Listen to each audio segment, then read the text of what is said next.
Good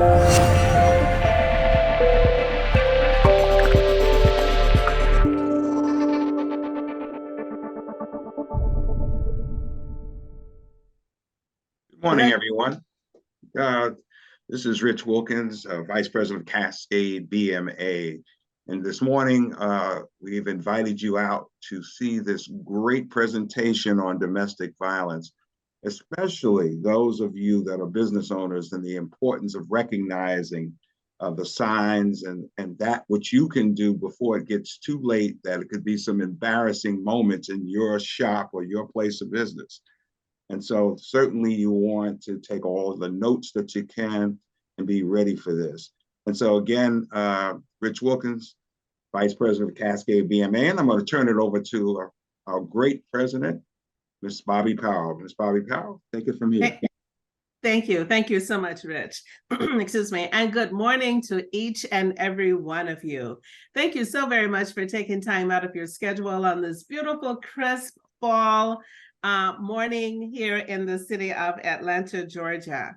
We're thrilled to have my friend, Mr. Keith Gamage and Ms. Tamika Pugh of the Fulton County Solicitor General's Office with us this morning to provide domestic violence training. I will introduce them to you in a few moments, but please excuse me.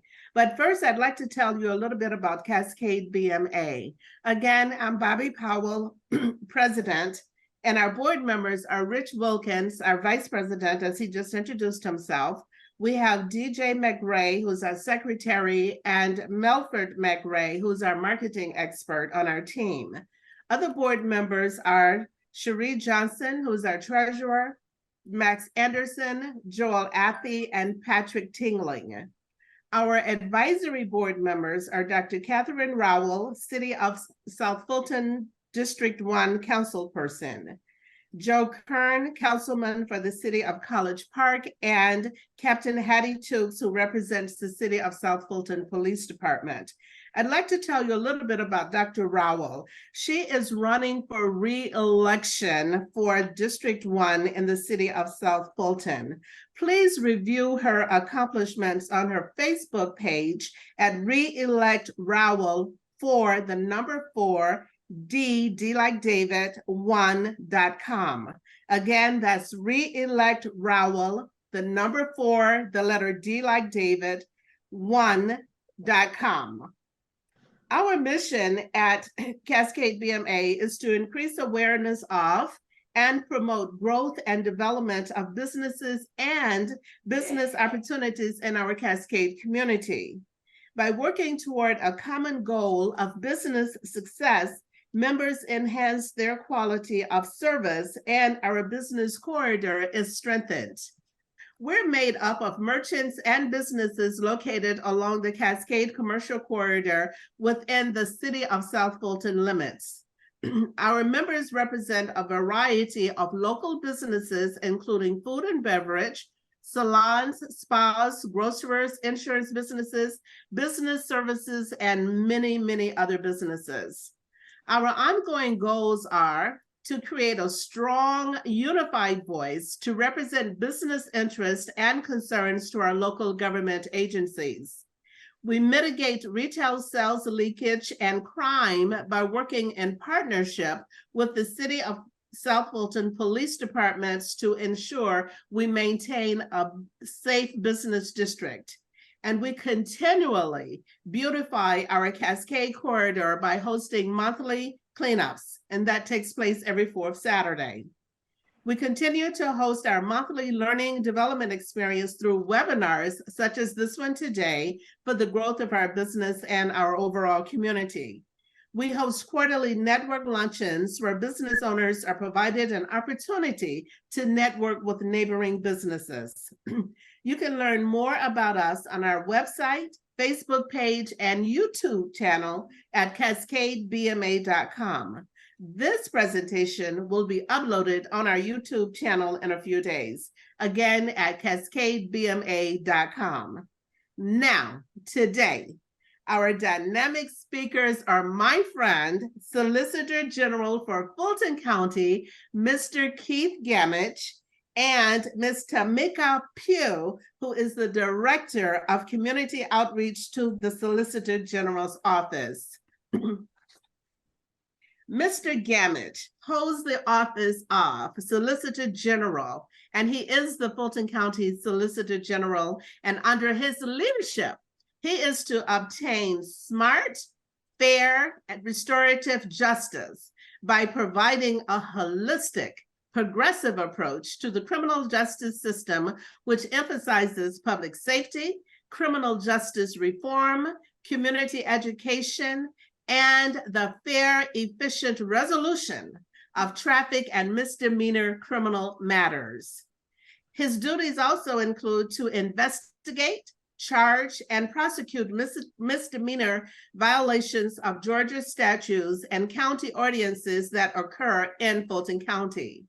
He ensures that all persons involved in the criminal process are treated in a courteous and professional manner. That's just who our Solicitor General, Mr. Keith Gamage, is. Now I'd like to share with you a little bit about Ms. Tamika Pugh. Ms. Pugh is the Director of Community Outreach for the Office of Fulton County Solicitor General's Office. She is a domestic violence and victimology expert. She's a life coach, a speaker. She's a compassionate and dedicated victim services professional with more than 10 years of experience in providing crisis intervention, advocacy, and support services to diverse populations. Her duties include overseeing and coordinating outreach efforts for victims of crime and their families, developing and implementing outreach programs to increase access to services. She also provides education and awareness and promote community engagement. This is a very heavy lady, you all. She develops and maintains relationships with community organizations, law enforcement agencies, and other providers. She ensures collaboration and coordination of services, and she participates in agency-wide strategic planning and program development. Whew, we have some heavy hitters today.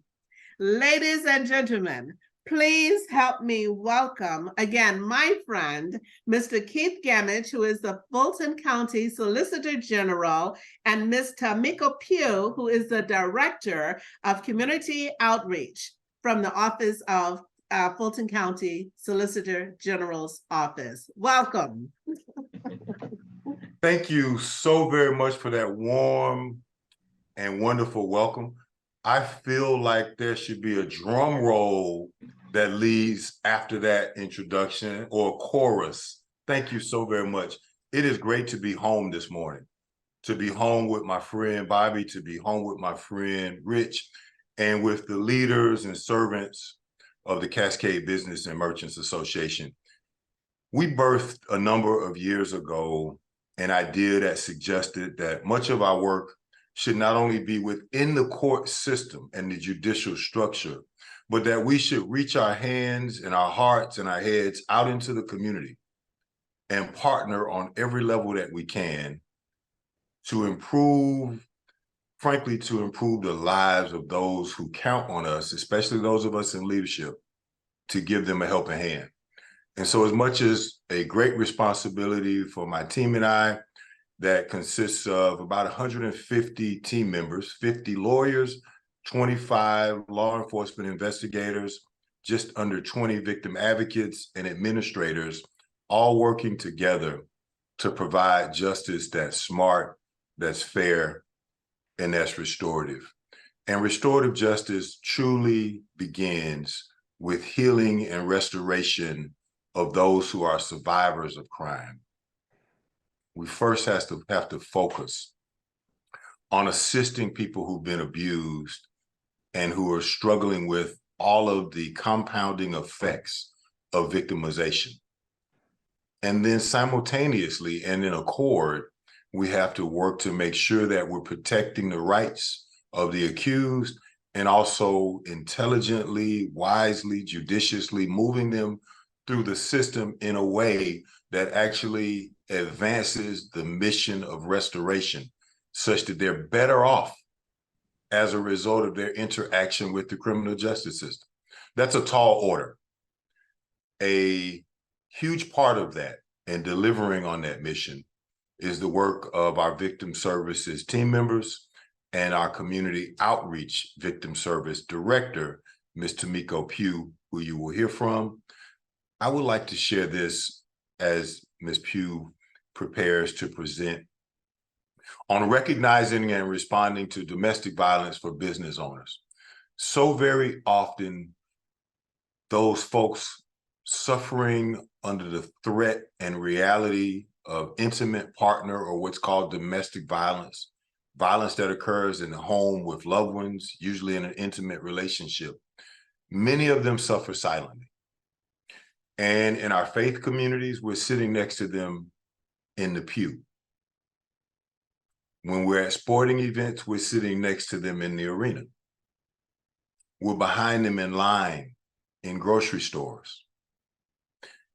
And in our businesses, they are working with and for us. And so as we raise the level of information and educate ourselves, especially the leaders in the business community, because our employees look up to us. When you all are able to learn how to spot, identify, and provide help, healing, and positive services to your team members and others in the community, you will actually and absolutely save not just that life potentially, but improve and impact the lives of each of their family members. And that is why the vision of partnering with our leaders in the business community is so important. So you're going to hear from Ms. Pugh. She has a great presentation. And I want to thank again all of the members of the Cascade Business and Merchants Association for the great work that you're doing as people build lives around honorable careers. So thank you very much, Ms. Tomiko Pugh.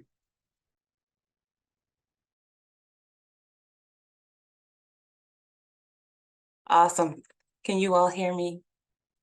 Okay. Yes. Thank you so much, Solicitor Gamage. Thank you to the Cascade BMA for having us today. So to all of you, welcome to today's training or today's webinar. It is called Domestic Violence 101, Recognizing and Responding to domestic violence for business owners. As you already know, my name is Tomiko Pugh. I serve as the Director of Community Outreach for the Office of the Fulton County Solicitor General under the amazing leadership of Keith E. Gamage. You've already heard this, but I'm going to say it before. I'm going to say it again, where we focus on smart, fair, and restorative justice. Again, thank you all for having us today, for giving us this opportunity to really just share some valuable information with you. And thank you all who are a part of this webinar, who registered. Thank you for showing up. I know that the title says that it is for business owners, but if you're not a business owner, that is okay. I believe that you can still gain some valuable information. So grab a pen and paper, your iPad, whatever it is that you use to take notes, because we're really going to dive into this topic, and I want to make sure that you're able to walk away with something. And in addition to that, I'm going to be asking questions to make sure you're paying attention. And so when I ask those questions, you can type your answers. I believe it goes into the Q&A, and then we'll be able to kind of converse with you with that. But yeah, take notes, because I give homework assignments and I give pop quizzes, okay? I want to make sure that you're getting this information. And so the purpose of today's training is to help business owners and the community to recognize and know how to effectively respond to domestic violence when it happens in your home, when it happens in your church, when it happens in your workplace, right? So here's the thing. Not only does domestic violence endanger employee health, it endangers employee safety, it also damages employee productivity. So this is why this is important for the business owners, the productivity. It could even damage your business profits and the overall economy. So that is why we are here today. And so today's learning objectives Again, it's recognizing and responding to domestic violence for business owners, but I'm going to throw in there just for the community at large. You're definitely going to gain some value from what you're learning today. And so we'll learn why domestic violence is a workplace concern or a concern for business owners. We're going to talk about domestic violence defined. So I'm actually going to define what domestic violence actually means and what it looks like in the workplace, and how you as a business owner or a supervisor or a coworker, what you all can do to help those victims. We'll talk about creating a domestic violence policy for your business. You should all have a domestic violence policy. So we'll walk through those steps. A workplace safety plan for victims, and then just some guidelines when you're talking to those victims who actually come forth in your place of business. So my question for you all today, why is domestic violence a workplace concern? Why do you think it's a workplace concern? And you can put your answers inside of the Q&A. Why is domestic violence a workplace concern?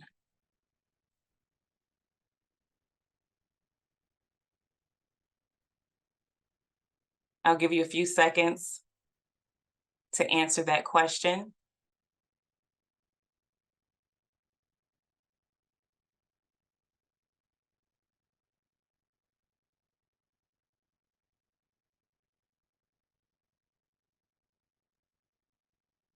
Right, I don't see anything. Okay, so Ms. Gwen McDaniel. One comment just populated. 1 second.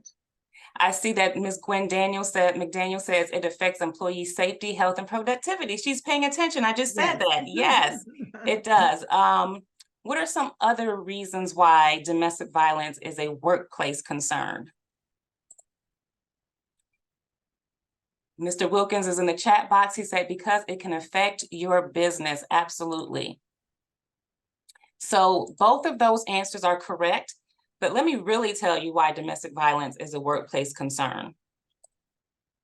Domestic violence threatens company employees, and it possesses a threat to the safety of the workplace, right? Not only is it impacting the safety of that victim, but it impacts the safety of the workplace. In addition to that, here are some really startling statistics that you should know. 1 in 4 women and 1 in 9 men, it's important to realize that men are impacted as well. 1 in 9 men will experience some level of domestic violence in their lifetime. 21% of women and 7% of men have experienced stalking. So if there's domestic violence, there's a victim and they're working in the workplace, you have to understand that there's going to be stalking involved, and you have to understand how do you handle that as a business owner. 74% of employed domestic violence victims are targeted at work by their abuser because they know where to find them now. 74%, that's more than half. 44% of full-time employed adults personally experience domestic violence. 44% in their workplace. A little less than half. So someone in your workplace is experiencing domestic violence. Listen to this, in 2019, there were 576 workplace homicides in the United States. 576 workplace homicide. That means that homicide took place at a place of business, at a corporation. 12% of those were related to domestic violence. This is why this information is important. These statistics, they highlight the prevalence of domestic violence and the impact that it has on your business, on your community, right? It's emphasizing the importance of raising awareness, of being educated and being able to provide support to your employees who may be experiencing domestic violence. This is why this is an important topic today. Let's talk about workplace safety. As a business owner, as an employer, you want to make sure that you're providing the safest workplace possible for potential victims of domestic violence. Why? Because more than 1 million women and 371,000 men are victims of stalking each year. So remember earlier I said If they're a victim, they're most likely they're going to be stalked at the workplace. Mhm. That's just a part of it. Stalkers often follow the victim to the workplace, creating the potential for an unsafe work environment. Intimate partner assaults or homicides that occur in the workplace often include collateral damage. And I know this is really heartbreaking to hear this information, right? So I should have given a disclaimer earlier. Some of the information that you're going to hear, it could potentially impact your emotions, especially someone who may be experiencing domestic violence. So make sure you're practicing self-care. If you need to take a step away from the computer and come back, that is absolutely okay. Just make sure you're honoring your self-care as we go through these statistics and this information. But intimate partner assaults or homicides that occur in the workplace, they do include collateral damage with other employees. It can be injured, they can be harmed or potentially killed. And so it's even hard for me to say that, just thinking about how intense this can be. So it impacts workplace safety. The other thing that it's going to impact is healthcare. The Center for Disease Control and Prevention reports a cost estimate for intimate partner violence to exceed $8.3 billion, y'all. $8.3 billion is caused by intimate partner violence or domestic violence. You'll hear me use those words interchangeably. This is why domestic violence is considered a public health issue. It is a public health issue, right? It has significant impacts on not only physical, but mental and social well-being of those individuals that are experiencing domestic violence. It has an impact on the family. It has an impact on our communities. Some of these health consequences, when we think about it being a public health issue, we're thinking about those physical injuries, right? Chronic pain disabilities that come from being a victim of domestic violence, and then those long-term health issues for many victims that they have to deal with for a lifetime. The psychological issues, the mental and emotional issues. I often say, you can heal those physical injuries. A broken bone may heal over time, but how do you heal a broken soul or a broken heart or your emotions? It takes longer to get past that. And so think about the amount of money that's being spent on therapists and counseling because of domestic violence. So it goes beyond the physical. It's also going to impact your performance and your productivity. A study of female employees who experienced domestic violence found that 98% had difficulty concentrating at work. So they're going to have, this is a sign that you want to look out for. Are they having difficulty concentrating at work? 96% reported that domestic violence affected their ability to perform their job duties. 7% received harassing phone calls at work. 78% reported being late to work because of the abuse. Maybe they were at home trying to fix their makeup and cover up the black eye. Maybe they had just gotten into an argument. They're in a parking lot, trying to gain their composure before going into work. 60% lost their jobs due to domestic violence. 60% of victims lose their jobs because of domestic violence. This is why this information is important. So I'm going to play just a quick video for you so that you can see why it's important for your business or your workplace to really absorb this information and consider getting a domestic violence policy put in place.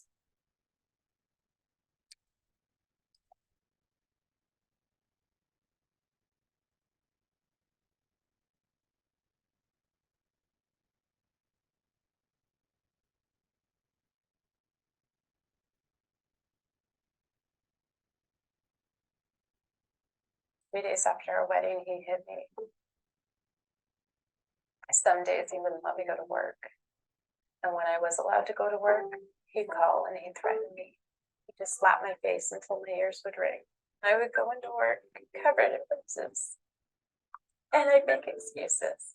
I didn't know if I could tell anyone at work. I didn't know if anyone would help me.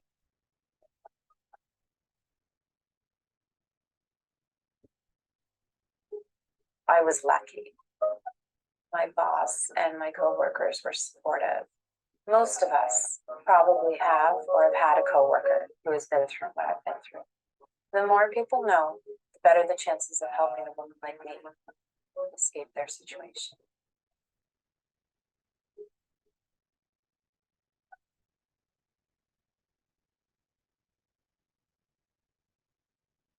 So luckily, Melissa was able to get out and get the help that she needed. But unfortunately, I'm sorry, let me move past this one because it's going to keep going. I'm sorry. So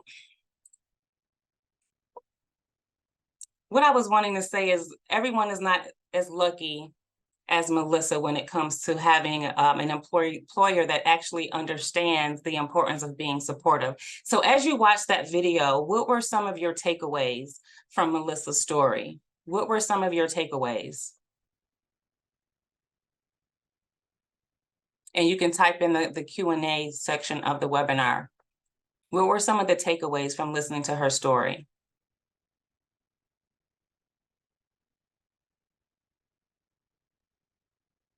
While we're waiting for the audience to make their notes, one of the biggest one was the fact that she had the courage to tell the story. Absolutely. Anytime someone comes forward with the courage to share, acknowledge that and let them know, you know what, you are brave and you are strong. And thank you for your strength in coming forward, because leaving that relationship is difficult. It takes a lot of strength, but it also takes a lot of strength to actually share your story and have to relive those situations as you're sharing in an effort to help other people. So I see in the chat, big takeaway is that she had the courage to speak up. Yes, she had the courage to speak up. Someone says how lucky she was. Many are fortunate enough to have supported. Yes. So many people don't have a supportive workplace, but she did. And so this is another reason why it is so important to understand how to effectively help your employees when they're experiencing domestic abuse. And so as we move forward, let's actually talk about what domestic violence is. So you know why it's important that, you know, you understand this as a business owner, as an employer, but let's talk about what domestic violence is. What is domestic violence? How would you define domestic violence? Again, go ahead and use the chat box or the Q&A for your answers.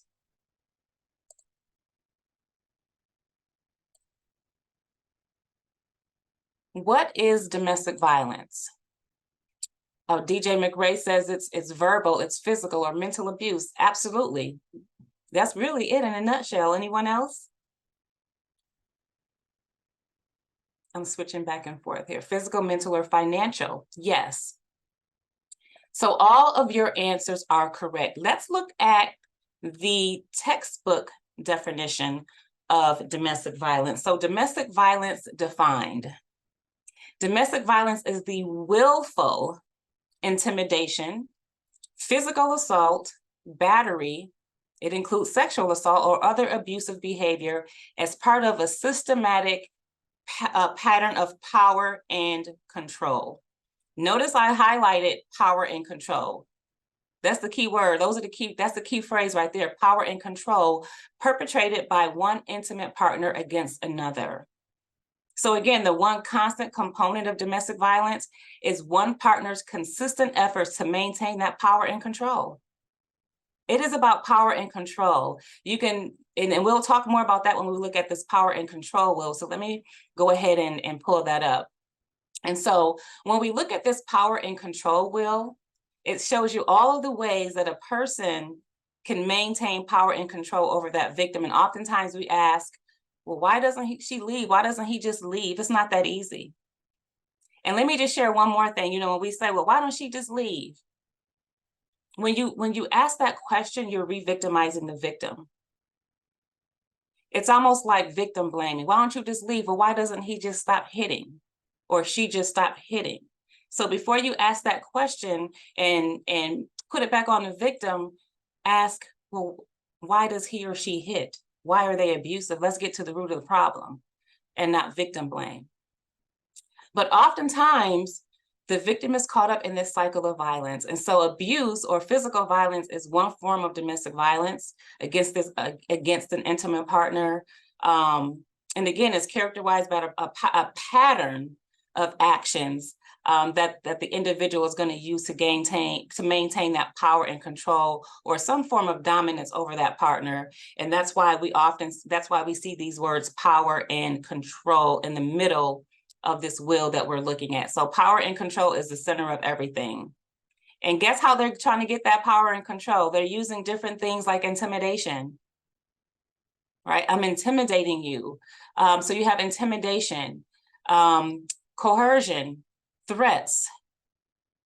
These are things that are used to instill fear in their partner. If I can instill fear in you just by looking at you, I don't even have to hit you, but you can instill fear in a person just by looking at them a certain way. This is what's happening behind the scenes, right? That's that emotional abuse. I'm gonna look at you a certain way and you better not do this or better not do that. It's something that you see parents do, right? So nobody should be able to look at you and instill fear in you except your parents. And we're all grown, but you understand what I'm saying. Using isolation. So you see using isolation on here on the will.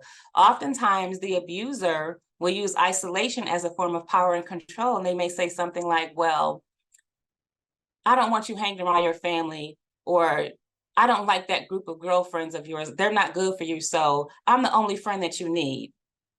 And so now you've become isolated and you don't really have anyone to go to because you've become isolated. They may use children, male privilege, using economic abuse or financial abuse. What a lot of us don't realize, and this is another statistic, 75% of abuse victims are stuck because of finances. They're stuck because of finances. They can't leave. Who's going to pay my bills? Who's going to help me? Do I really want to go to a shelter with my children and have to sleep with my purse next to me? Like, there's just so many factors that we have to think about. 75% of domestic violence victims are stuck because of finances. But then guess what? They go to work and the abuse comes to work with them, and then the employer fires them. Now they really can't leave. Got to go back home to the abuser. And then they get stuck in that cycle of abuse.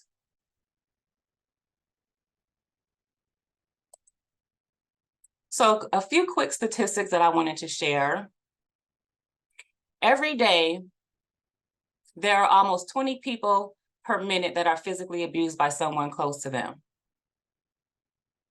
Every day.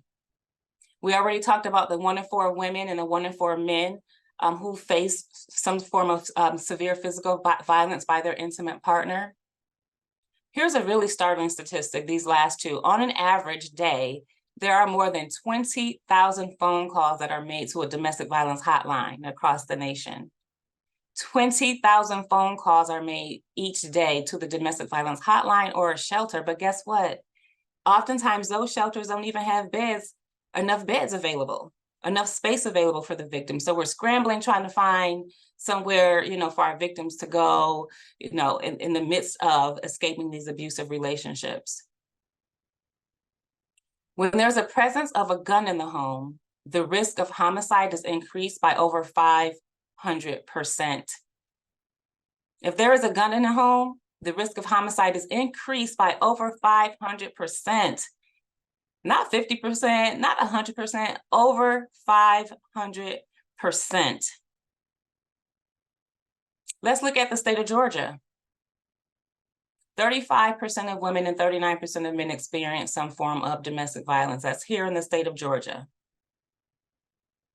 42% of those cases, children were present. In 2018, 97 Georgia citizens lost their lives due to domestic violence. For Fulton County, I was going to say I have the opportunity, but yeah, it's an opportunity. I sit on the Fatality Review Project for Fulton County, where we keep track of all of the fatalities that happen because of domestic violence. So this report, these statistics actually come from that review project. I say it's an opportunity for me, but it's sad that we have to have a specific team that focuses on this, right? So the goal is one day, maybe we don't have to do these trainings. Maybe we don't have to have a fatality review project that focuses on domestic violence. So one day I hope to work myself out of a job, you know what I mean? But look at this, there are 27 counties in the state of Georgia that have no domestic violence services. The other 26 counties are extremely limited. So there's 27 counties in Georgia that have no domestic violence services. That means they don't have a hotline, they don't have resources, they don't have a shelter. And so they have to go, the victim may have to go, you know, maybe 60 miles away to seek shelter. And then Georgia ranks 10th in the nation for the rate at which women are killed by domestic violence. Not experiencing, but actually killed, 10th in the nation. Out of 50 states, we are 10th in the nation. So that's why trainings like this are important, being able to educate the community so that we can come together and try to really fight this epidemic. So some of you had already talked about the different types of abuse. I talked about it in the power and control wheel. So I'm not gonna make you type that information again, but let's kind of just look at each one of these quickly. We know what physical abuse is, right? We know what's hitting, punching, kicking, slapping. It could be strangulation, it could be smothering. Any of those things that are used to threaten, they could use a weapon. All of that is part of the physical abuse. Threats and intimidation, that's also a part of the physical abuse. When we look at emotional abuse, as a matter of fact, what do you guys think emotional abuse is? What do you all think it is? Let's kind of interact a little bit more. When you think of emotional abuse, what do you think that is? What does that look like? Because more often than likely, the abuse is not going to immediately start physical. Like on the first date, the person's not going to slap you, right? It's not going to start physical in most cases. It's going to start out as emotional abuse. Telling your spouse negative information, fat shaming. Yes, so those are all forms of emotional abuse. So the constant put downs, criticism, like criticizing that person, the name calling, acting superior, right? Those are forms of emotional abuse. Oh, Catherine, this is so good right here. Oh, good. Not showing affection, shaming, and berating. Withholding your emotions from your spouse is a form of emotional abuse. Intentionally withholding that affection, because now that's a form of power and control, because now as a victim, I'm like, oh my gosh, he's not showing me affection, but if I do this, maybe he will or she will. Power and control. You're controlling the things that I do by withholding your affection or emotion. So Catherine, you're right on it for that. Yes. Sometimes they'll minimize the abuse. Oh, it wasn't that bad. All I did was push you. I didn't punch you this time. That's emotional abuse. Blaming the victim for their behavior. It's your fault. I pushed you or I slapped you because you didn't cook the way I wanted you to, or you didn't clean up, just blaming the victim for their behavior. This is why I had to do what I had to do. You made me do this, honey. I don't want to hurt you, but you made me do this. Sexual abuse. Some people don't believe that you can have sexual abuse in a relationship that you're in, but you can, right? Physically forcing someone to do something sexually they don't want to do. They're fearful of saying no to sex. That's a form, it's power and control. Because if I say no, what's going to happen? Am I going to get abused? Am I going to get slapped? Power and control. If you don't remember anything else from today, I want you to remember power and control. I already mentioned financial abuse. 75% of victims are stuck because of financial abuse, right? Sometimes maybe the abuser is the breadwinner. They pay all the bills. So they just give the victim an allowance. You're getting an allowance every week to do certain things for the house, but you're not getting a lot. You're getting an allowance, or maybe they are not allowed to work. I'm gonna give an example. My ex-husband was abusive. And I remember he told me I didn't have to work. And I'm like, oh, I hit the jackpot. I get to stay home and just be a housewife and I ain't got to go to work. But little did I know, I was experiencing financial abuse. When it was time for me to leave, I didn't have anything. I didn't have my own money. I had to get an allowance. And that allowance was for me to buy groceries or whatever else, toilet paper, things for the household. So I didn't have anything left over. So those are the signs that we want to look for. Not allowing you to have your own money, hiding the family assets. Or it could be opposite, where they're running up the debt. Guess what? Guess what else is financial abuse? Interfering with the victim's job. Goes back to what we're talking about today, right? Interfering with the victim's job, getting them fired. That's all financial abuse. There's so nowadays we have social media and things of that nature. So more so for like high school and college students, they'll deal with like the digital abuse, where they're doing things on social media. And then we have our spiritual abuse. Anyone know what spiritual abuse is?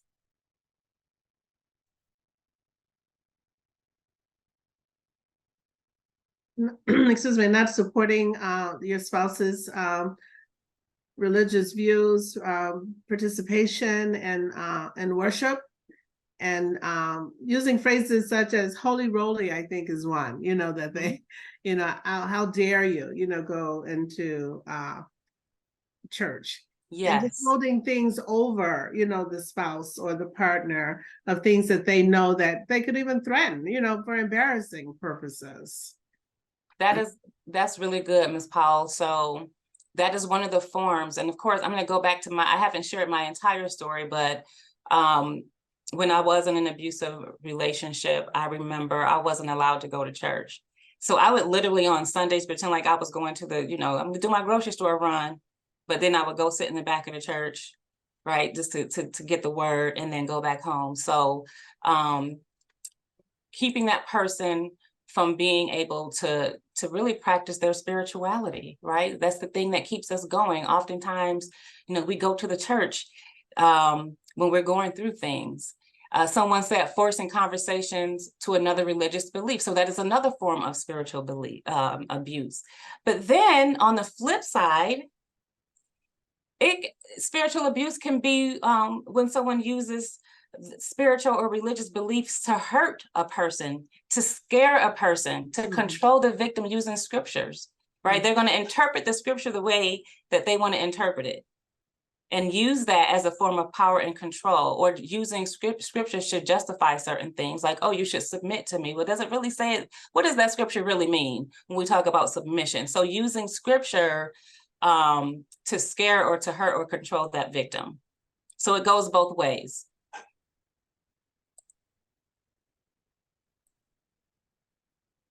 So did you know between 2003 and 2008, over 25% of women murdered in the United States workplaces were killed by an intimate partner? So over 25%. We talked about that scripture earlier. Not that scripture.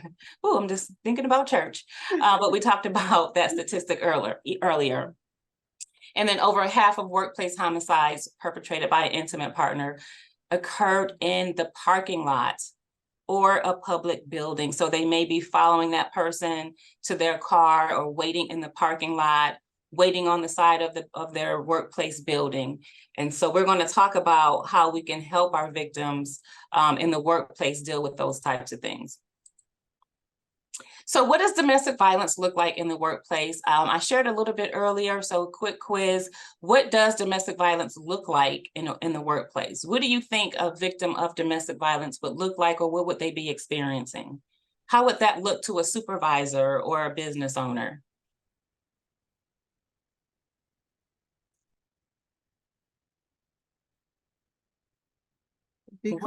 Decreased productivity would be one. Someone just said the same thing.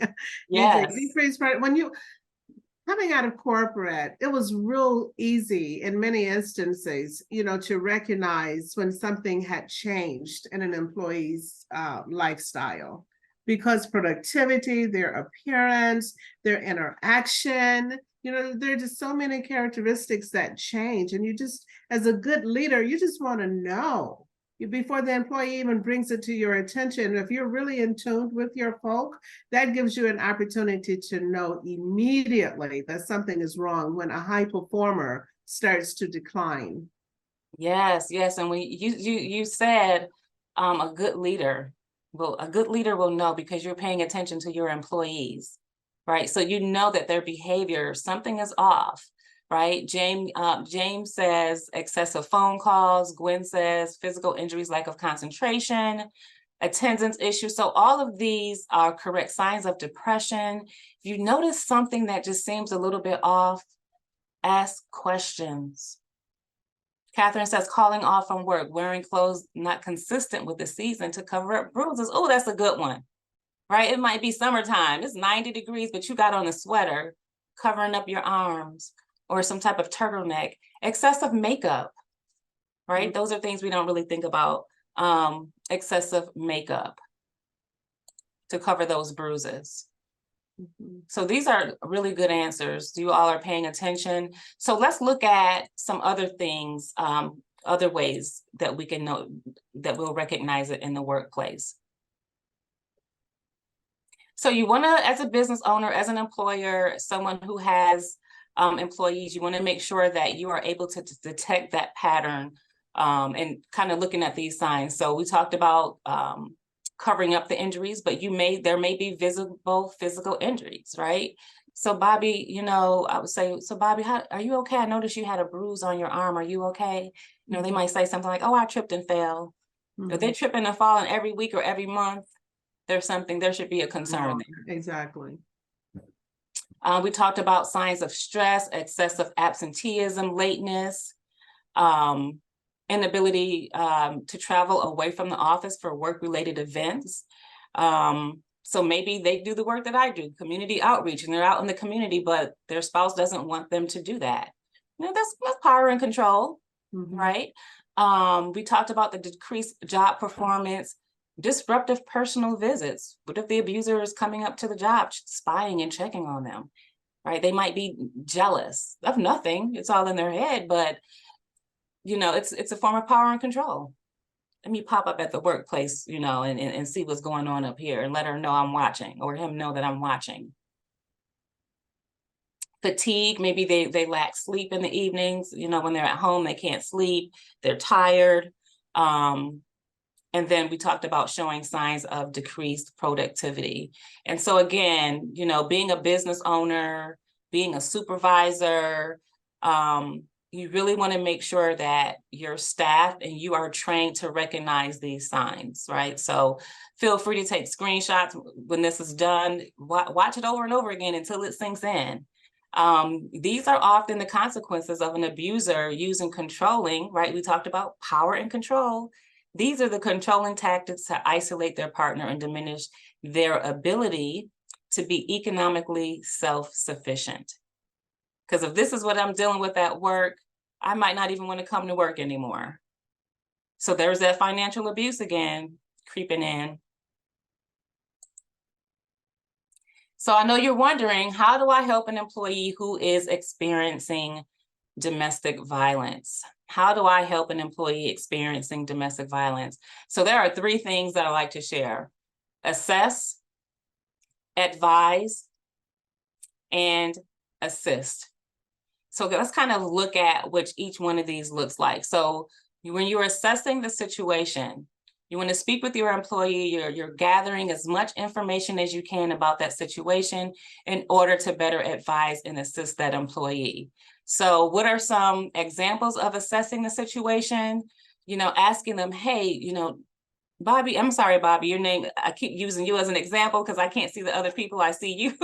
That's okay. So, you know, Rich, I just want to know, you know, do you feel safe in the workplace?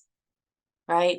What if I gave you a change in your work schedule? Would that make you feel safer? Would that help if I change your work schedule or your work location? Maybe there's multiple locations and they can go to another location to work. Do you have a temporary protective order or a restraining order? And if you do, can we get a copy of that? Right, getting a copy of that protective order and asking for a photo of the abuser so that they can share it with security, with HR, with personnel, in case that person comes on site and violates, right? So those are some things you can ask when you're assessing the situation. And then we're going to go into advising, right? You're advising. So you assess, you advise, making sure the employee understands what their rights are, informing the employee about the available resources and accommodations for them, letting the employee know that your office and you are there to provide support. And we'll talk about the rights and those types of things a little bit later on, but making sure that they understand you're there to support them.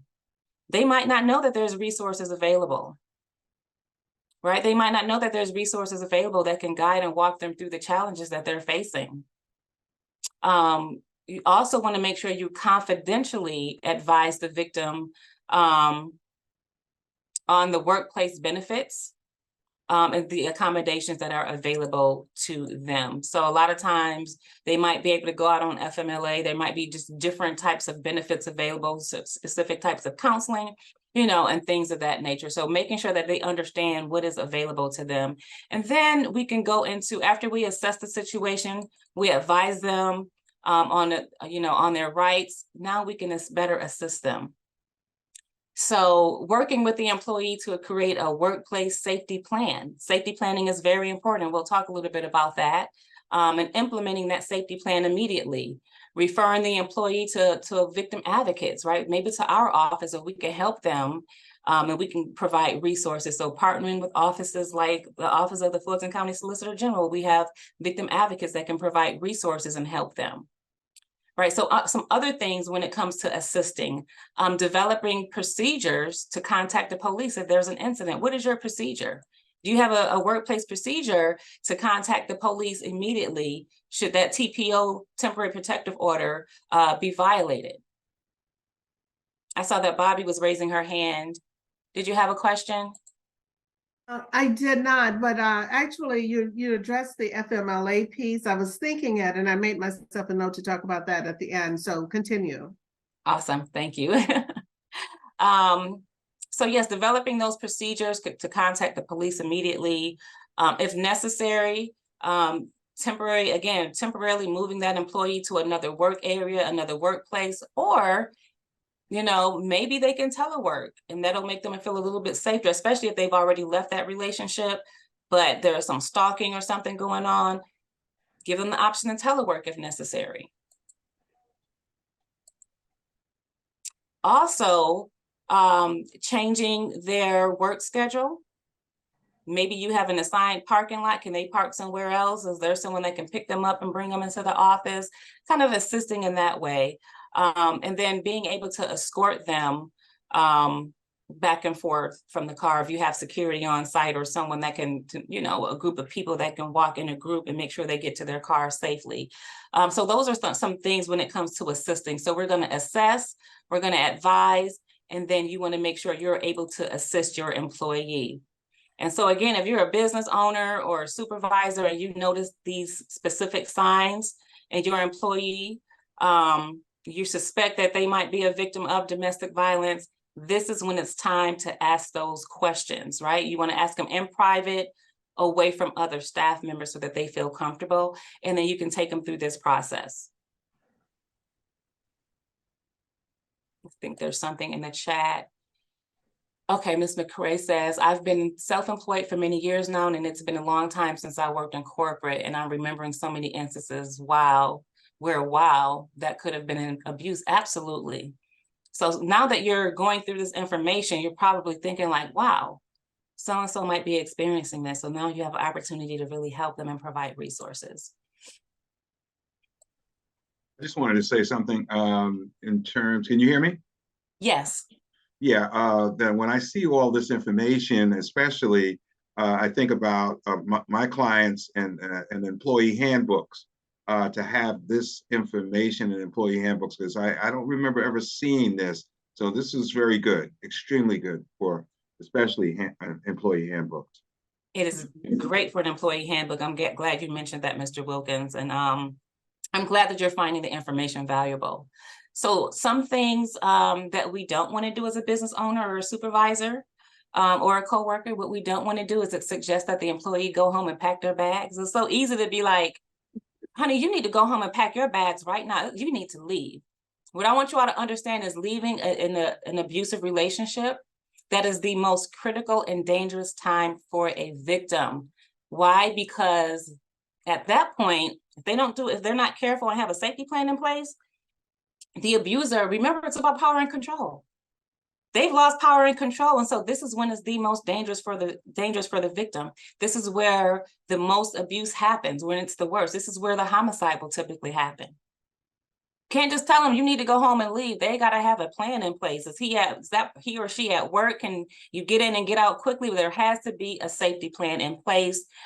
We do safety plannings here with victims that come through our office. And so it's just very, very important that you just don't tell them to leave, because it's dangerous for them. We also don't want to ask questions that can appear judgmental. So saying something like, why don't you just leave? Right? We just talked about that. Well, why did you go back? Well, if you understand the cycle of abuse and the power and control, what are some reasons that they might have to go back? Let's talk about that. Because I don't want people to be judgmental. And so I want to know that you all understand why wouldn't you ask a victim, why did you go back? And I'm gonna share while you're typing in the chat box, statistically, at a minimum, a victim goes back 7 times before they leave for good. 7 to 12 times before they go through that cycle of abuse, 7 to 12 times before they leave for good, 7 at a minimum. So some reasons why they might have to go back, we talked about earlier, financial abuse. Can't make it on my own, I gotta go back. Who's gonna take care of me and these kids? There are so many different reasons why they have to go back. And if you're understanding like the cycle of, when we talk about the cycle of violence, there's what we call that honeymoon stage. At the end of the day, the victim doesn't want to break up their family, right? They don't want to get a divorce. They want to get back to that honeymoon stage the way it was when they first met. And in that cycle of abuse, the honeymoon stage comes around. So you have your tension building stage, which is there's lots of tension going on. And, you get through that tension building stage, it's like you're walking on eggshells. After the tension building stage, then you have that explosive stage, which is when the abuse gets really bad, right? I've exploded, but then guess what? Now we're back in the honeymoon stage. As the abuser, I've apologized. I'm so sorry, honey. Here's some flowers. I'm so sorry. This is never going to happen again. Let's go to counseling. Oh, now I'm back in that honeymoon stage. So maybe they left, but then they were coerced into coming back because at honeymoon stage, they got some flowers. They went to a couple of counseling sessions. And so now I'm back. So those are some of the reasons why a victim would go back. Well, why did you wait so long? Horrible question to ask a person who had the courage to finally say enough is enough. If anything, commend that person for having the strength and the courage to leave. They're leaving something that's familiar. They don't hate, most victims don't hate their abuser. They're in love at one point, right? And so having the courage to just leave, commend them for that. Don't say, why did you wait so long? But congratulations, I'm so proud of you for making that decision to leave, okay? Another thing we don't want to suggest, go to family counseling, go to marriage counseling. Yeah, counseling is good, but if it's requiring that victim participate in a session along with that abuser, oftentimes that abuse is going to increase after they leave that counseling session, because guess what? The abuser is pissed off. Now you told somebody our business, you got me going to counseling. And so there's that increase of abuse. The other thing is you don't want to not do nothing, right? Silence is going to send the wrong message and it could be more hurtful. And so we've given you some tips and some strategies of some things that you can do as far as assessing the situation, assisting and things of that nature. So some quick guidelines for talking to victims of domestic violence. And I kind of talked about this a little bit. Never ask why they stayed. You want to believe the victim, right? Believe them. Don't say to them, well, I met your husband. He doesn't seem like the type. Or I met your wife. She don't seem like the type to hit you or to abuse you. Believe the victim, because we don't know what goes on behind closed doors. You just don't know. Especially with social media now. Everything, we post in our highlights of our life. Everything looks good. We're out at the park holding hands and, all these stage photos that we see. But then behind closed doors, there's abuse happening. So believe the victim. Listen with an open mind. You don't want to be judgmental.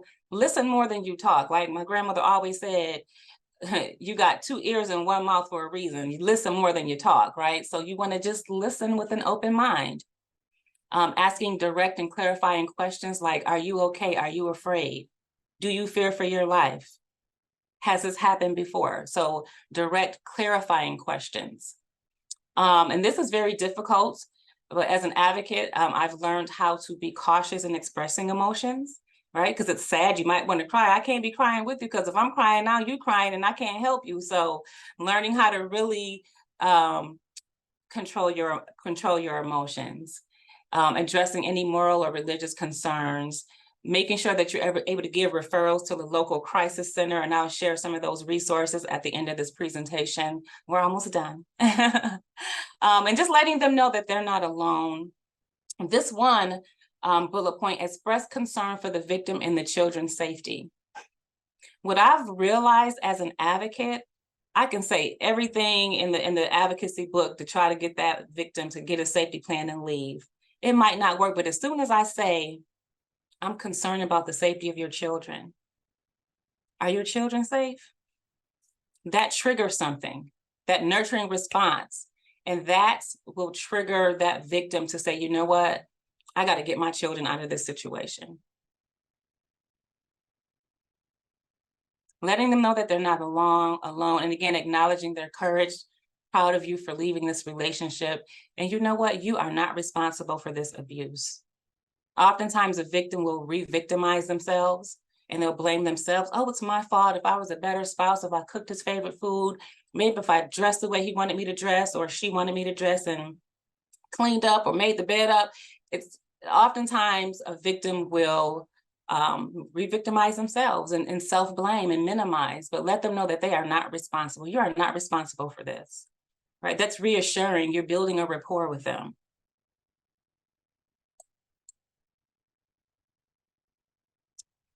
So how do we create a workplace or a business that is free from domestic violence?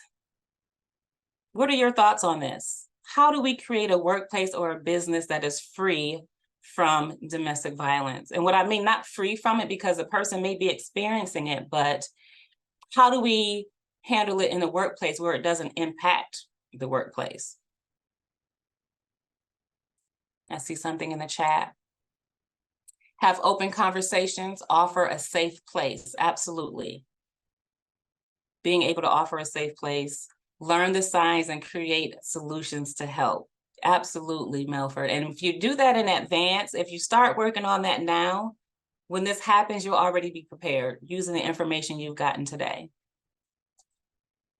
So those are great answers. I see another one. This is it right here, Jane. There must be a policy in place. And we're going to talk about putting a policy in place. And so how to create a workplace that is free from domestic violence. So here are some things we want to look at. Creating a workplace free from domestic violence is definitely important. And then here are just a couple of steps that'll help you through that. So educating and raising awareness, like we're doing right now. We're educating each of you, we're raising awareness, but on your job or your business and your company, you can conduct workshops just like this, right? You could do training sessions. You could do an awareness campaign. October is National Domestic Violence Awareness Month. It's the perfect time to do an awareness campaign to bring awareness to domestic violence. You can reach out to us. We'll come and we'll do a presentation for you and we'll educate your employees. Developing a comprehensive policy, right? Creating a clear, strong policy about domestic violence in the workplace. Encouraging open communication. Someone else talked about that. Encouraging open communication, fostering a workplace culture that encourages that. Letting employees know that it is safe and it is okay for them to report any concerns that they might have. Offering support and resources. So being able to provide resources, like even here at our office, we have different manuals and pamphlets that we can, offer you all so you can have something to pass out to your employees should they need resources. You can call us here. You can also call the hotline for domestic violence, and I'm going to share that information in a few minutes. We talked about having a flexible work arrangement for that victim. If they need to telework, you know, do they need time off? Do they need flexible hours? So thinking about things like that. Promoting a work-life balance. So encouraging a healthy work-life balance, having policy in place that support stress management, well-being, self-care, having time to really take care of yourself as a victim. It's important to really know how to focus on self-care, because you forget about it. If you forget about self-care, you're in this fight or flight mode, and there's no self-care involved. And then you want to review and adapt. So regularly reviewing and assessing the effectiveness of your workplace policies and initiatives, right? And this is going to creating a workplace that is free from domestic violence, or where domestic violence doesn't really impact it. It's really going to require a collective effort. Everybody has a role to play, right? The employees, the supervisor, the business owner, even the community.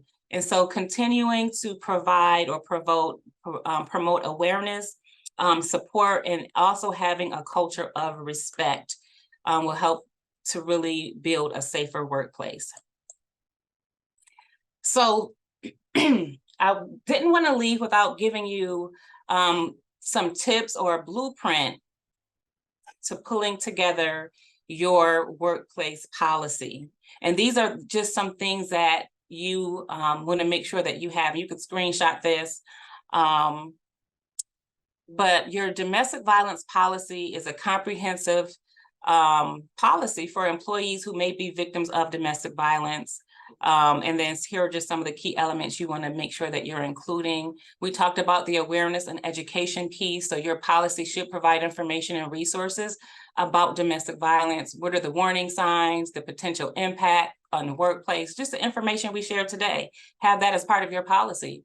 The confidentiality and privacy portion of it, like emphasize the importance of maintaining confidentiality when an employee says, hey, I'm a victim of domestic violence, once they come forth, right? Having that privacy piece in there. Non-discrimination, non-retaliation, making it clear that employees who are victims of domestic violence won't face any type of discrimination. We have everything else in there about different types of discrimination, racial discrimination, and if you're male or female, like we have all this other stuff in our workplace policies, but is there anything in that non-discrimination clause that talks about domestic violence? And letting that victim know that they're not going to face discrimination or retaliation because they've reported this. What are your reporting procedures? Do you have a procedure for your employee to actually report domestic violence, right? So you want to establish clear procedures for reporting domestic violence incidents. Outline who should I notify? If I'm a victim, who am I notifying? I'm notifying HR? Is it my supervisor? Like, what does that process look like? What are the safety measures, right? Including those safety measures. What safety protocols are going to be implemented to protect your employees who might be at risk? We talked about the temporary accommodations, teleworking, changing work schedules, having, security, someone walk them to the car. What do those safety measures look like for you and your business? If you're a small business, maybe you don't have security on site and you walk together as a group with that person to the car, but what are your safety measures? What does that look like for you? Having support and resources, like offering information about local domestic violence hotlines, the counseling services, having all that stuff ready for them to go. Even access to an employee. So bigger companies will have that employee assistance program, EAP, where they can get the counseling and things of that nature. Again, training and awareness, conducting regular trainings, that should be a part of the policy, that you're going to do a quarterly training, or you're going to do a training every 6 months for your employees. And then, of course, employee assistance, considering the availability of flexible work arrangements and things of that nature. So this is what creating a domestic violence in the workplace policy would look like. This is just kind of a blueprint that you can look at if you don't have something in place. to create your policy. Okay. Here are some resources for you. I told you that I would provide some resources. The National Coalition Against Domestic Violence, that's on a national level. We have the hotlines here. The Georgia Coalition Against Domestic Violence is also a great resource. You can get pamphlets from them. One organization that I forgot to put on here was Partnership Against Domestic Violence. And they serve Fulton County and other counties in Georgia as well. But they all have pamphlets and resources that you can offer to your victims should they come forth. And then, of course, the Office of the Fulton County Solicitor General, our victim services team. I have our link on here, the telephone number to reach one of our advocates. And we also have pamphlets and informational resources that we can offer as well. And I'm just going to leave this one up as we get ready to close out. Is everyone taking a photo of this? I'm going to close the PowerPoint. It'll be on our YouTube channel. Okay, perfect. So let's talk about your takeaways. Like, what were some of your biggest takeaways from today? Like, what is something that you learned that you didn't already know?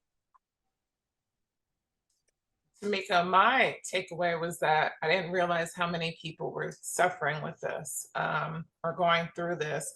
And interestingly enough, I couldn't help my psychology background, I guess, counseling, going back to what is that abuser's persona? Like, who is that person? Is it like a narcissistic person? Because it's happening with young people, teenagers, all the way up till, you know, elder men or women, you know. And I actually had a gentleman that I worked with when I was about 17, and he was being abused by his wife, and his wife used to come up to the office all the time. And I was like, why does she keep coming up here? She must work around the corner, because it didn't seem like anything. It just seemed like, oh, cute, I'm bringing you lunch. Oh, cute, I'm bringing you coffee, whatever it was. But he was obviously being abused, and he shared that with me. But I'm 17. I don't know any difference, and I don't know how serious to take it. You know what I'm saying? Like, is it a joke or whatever it is? But he wore makeup also, you know, to cover up some of the bruises. So to see it on a man, it's very terrifying, if you will, because you don't know what that woman will do to you as the employee or, you know, worker. But just the persona of that abuser, it's very disheartening to hear. Yeah, you know, a lot of. And so to kind of answer your question, you mentioned the narcissism. Is it narcissism? Narcissism is a form of abuse, right? It is a form of abuse. So it falls under power and control, because a narcissist will use those techniques, minimizing victim blaming, you know, to maintain power and control. And one of the things that I mentioned earlier is that 1 in 9 men are impacted by domestic violence, and it's often more difficult for them to come forward because they're supposed to be macho and all this other stuff. And so really understanding that they're victims too, and got to treat them the same way, right? You can't make fun of it. Treat them the exact same way. We don't know if she's a narcissist. We don't know if there's some mental health disorders. So taking that seriously when male victims come forth. Thank you. Thank you again for this information. It's amazing. You want to go, Catherine? Dr. Okay. Raoul? Yeah. One of my takeaways is how important it is for us to continue to have these kind of education webinars and workshops so that people know how to identify it. I really appreciate the comments from some of the participants about when they reflect back, they may have been witnessing abuse and not really recognizing it at that time. And so I think continuing to have these kind of workshops and also model policies, because I think several people mentioned that, hey, we don't have this in our policies currently, maybe a model ordinance or, you know, for cities to consider even, as well as model domestic violence policies for small businesses to, you know, just customize, I think would help advance that a little bit faster and further. So I really want to thank you for your presentation. It was great information. Thank you. Thank you for your comments. And yes, those policies are extremely important. The information I gave, you can literally use that as a guide to pull that policy together. Rich was right. I don't think that's ever been in anything that I've ever had to sign when I worked in corporate. You know, Right. you hear about sexual harassment, but not necessarily, you know. You hear about everything else. Everyone else is protected. Right. Domestic violence victims. Yeah. Yeah, Melford, I know you want to say something. Go ahead. I just want to echo what Dr. Raul said. I think we should do this at least once a year. Hearing some of this information, I was like happy at first, and you did a wonderful presentation, by the way, I want to say. But my God, it's so heavy. I think my daughter has some issues with something like this with their first relationship, and she doesn't really want to discuss it with us. Like, I definitely hit about half of those judgment list that you had. I definitely hit about why did you go to school? Like, you know, seriously, I definitely don't think I helped. I figured it out, or we figured out. DJ helps with this afterwards and tried to console her better. But my God, it's like PTSD. She takes this like with her forever. Outside of that, like you have some people, mothers or fathers, teaching their kids how to be. My dad used to hit my mom. She had to move out of the apartment and like we went to a whole new, like, you know, I don't know what it took, but she did it. We by ourselves in a whole new place in Brooklyn. So I learned that. DJ sees me, like I was a pet peeve about that. Like she's seen me many times when I see something like that going on, like I really jump at the guy. But yeah, it's a lot of information, and it's really hard to balance or you know, really help someone in this space. Like some of the things you think you will say to help, it's actually going to be hurting a lot of people. Yes, so I appreciate it. And thank you for saying that about that list. That was the guidelines to talking to victims. Sometimes we think we're saying the right thing, and it's like, oh, I'm gonna give this tough love, but what you're doing is pushing that person further and further away. And then now when they are ready to leave and they built up the courage, they may not come to you. So leaving that door open again, they're gonna go back statistically 7 times at a minimum before they leave for good. Keep that in mind. Just be there and just say, I'm here for you when you need me. Here are some resources, but when you're ready, I'm here. And just keep that line of communication open. Yeah, I would like to say my biggest takeaway from this is prayer. You know, I heard you say something that your grandmother always said is you have 2 ears to hear and 1 mouth to speak. And it just reminds me of the scripture, be slow to speak and quick to listen. But, you know, my heart just went out with the staggering numbers. Of course, I'm aware that, you know, domestic abuse is rampant. You know, I know that. But to see it in print, to see these numbers, you know, I just sat here and I just started praying for the victims as well as the abuser.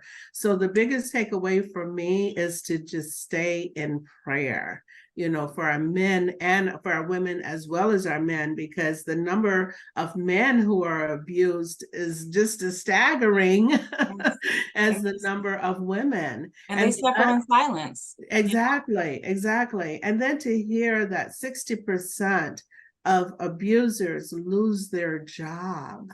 You know, what I was going to say about FMLA, if we have leaders in the workplace who are aware, you know, and see these kind of things going on, why aren't they being more compassionate? One of the things I loved about reading in your resume is that you are a compassionate advocate, you know, so leaders have to become more compassionate towards their employees too. And I'm getting very emotional here because you know, like I said, my heart just went out, you know, to the people, you know, who are suffering, you know, in silence.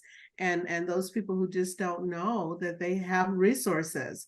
I was thinking back on our OSHA guidelines, our EEOC guidelines, you know, our sexual abuse and just retaliation in the workplace, but nothing ever to address the domestic. So even signage, you know, once the companies get their programs in place, signage needs to be, you know, visible for employees to know this is a resource and this is how you go about getting help. Yes, we just did a billboard campaign. So I think if you're driving down Camp Creek Parkway, you'll see a huge billboard that we have 3 billboards across Fulton County There's one, the biggest one you'll see, it's off of Camp Creek Parkway. You can see it from the highway and then at the light. And it talks about if you're in a domestic violence relationship, call this number. Love shouldn't hurt. So they all say something different. So just, you know, having that signage out there to help someone. And you can post signage like that in the bathroom, different places throughout, you know, throughout your offices. Someone mentioned, Catherine says, the prevalence of domestic violence also increased significantly during the pandemic. One of the things that I forgot to mention is for some people, going to work every day was a safe haven because they didn't have to be home with their abuser. And so it increased during the pandemic because until now it's like, oh, work is closed, we're working from home. Now I have to be in this house with my abuser. And so that's what made it increase more because the abuser's at home, finances are probably iffy because no one's going to work. And so it just kind of increased. And we don't even realize that sometimes work is a safe haven for some people. Mm-hmm. I know that we have ran over, but this is the kind of conversation that we just don't want to end. But in respect to our wonderful panelists, board members, as well as our audience, we do need to close it out. But Ms. Tamika, you have just been absolutely fantastic in your delivery in terms of the quality of information that you have provided. And we're just so appreciative of you and Solicitor General Gamage. So you guys are more than welcome to be with us time and time again as this topic presents itself. And I know you'll be with us on next Tuesday. So we definitely look forward to seeing you. Good to see you next Tuesday at our network luncheon. And thank you for having us. Thank you for being open to having this type of conversation. Hopefully more people will jump on board and say, hey, you know, we deem this as important. So thank you for saying yes. Right. Yes, ma'am. And before we close out, I just want to give another reinforcement to re-election for our very own Dr. Catherine Rowell. And if you would just simply, audience, if you would just simply go to her page at Re-elect Rowell, the number 4, the D like David, and the number 1.com. If you'd go to that site, you will see the amazing journey that she has taken the city of South Fulton through in District 1. So please take a look at Re-elect Rowell 4D1.com. And the early voting starts October 16th. And the general, and that October 16th through November 3rd, I believe, and the election date is November 7th. Is that correct, Dr. Rowell? That is correct. Thank you so much for that. Okay. All right. Rich, would you like to, let me rephrase that. Rich, what would you like to say as we're in closing mode? Just want to make sure it looked like somebody else popped up with some kind of question or something in the chat. I saw it pop up. Gwen says, Gwen McDaniel, thank you, Gwen, for sticking out with us here today. Great information, thank you. And in our chat section, this is from Dr. Rowell, it greatly saddened me to hear the stats for our city during the pandemic and know these victims were isolated. Ms. Pugh, thank you for giving an excellent presentation. Yes, thank you so much. Yeah, that'll do it. This really needs to be in the high schools too. Yes. You know, started with that, with for abusers and victims alike, I think, you know, so. All right, well, it was absolutely fantastic. And we just want to thank you again. And to our audience, we had maybe 1 or 2 people drop off during the presentation. So that is a great indicator, Ms. Pugh, that the audience was well in tune with your presentation because they hung in here with us. So thank you, audience, again, for taking time to be with us today, and have a wonderfully, and I gotta say, a wonderfully God bless day, because I am so full. I am so full at this point with prayer and praise in my heart, you know, to just keep these victims lifted. So thank you all very much.